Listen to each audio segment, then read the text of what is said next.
wave and wind action today. It's a little heavier than I was hoping for.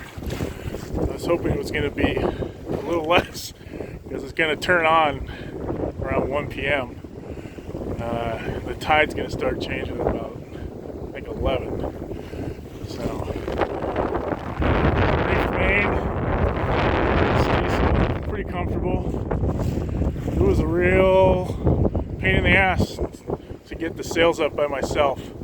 I ended up getting turned downwind, having to do everything that way.